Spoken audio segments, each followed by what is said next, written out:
Brett Taylor, another great podcast with Dave Oliver. Got a question for you because as I understand, you're taking listener questions now. And me being a fanboy, here's what I want to know. So it sounded like there was just a lot of, which McKinsey brings to the table, a lot of dancing around different movements with particular cases that kind of always return to normal, which I know is part of the game. My question is, what are your thoughts, or what are some of your guest thoughts or future guest thoughts on if we change the movement strategy with something more from the neuromotor perspective, like DNS? Do we think that's going to wildly change the outcomes of a McKinsey approach rather than starting with McKinsey? So what are your guys' thoughts on that? Hello, everybody. We got a wonderful question today from the one and only Bo Beard, one of my favorite interns and just a great chiropractor. He asked a really good question. So his question that he asked today was, after listening to Dave Oliver's podcast, whether or not we'd recommend, a neuromuscular approach for us to be a DNS approach before taking derangement or joint blockage off the table. And of course, this is the argument that just continues to rage on, and there's probably not a perfect answer.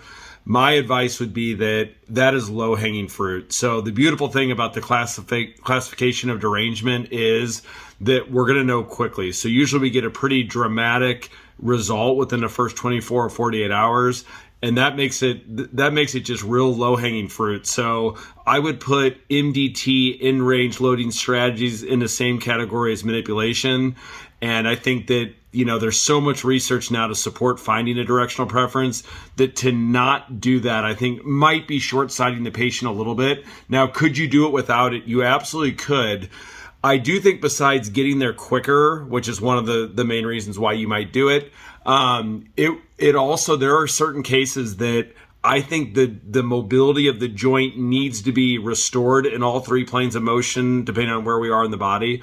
So I think it actually couples together perfectly. I would also, just advise everybody that, just because a joint is in the derangement classification certainly does not mean that we are not, utilizing DNS principles really quick once they've been centralized or abolished. So I thought Dave Oliver was just amazing in this podcast and really kind of exposed all the amazing miracles that are out there in not only the spine, but the extremity joints when we find the directional preference. And the amount of times that you and I can find a directional preference or a derangement in the extremity joints is high. In the Motion Palpation Institute, we obviously teach joint blockage. So most of the time, joint blockage and derangement can be thought of as the same thing. So getting that off the table, I think, can be a really good idea early on. And then we're always incorporating motor control or neuromuscular reeducation. But I thought Bo asked a wonderful question today, and that's how I'd answer it. Thanks, guys.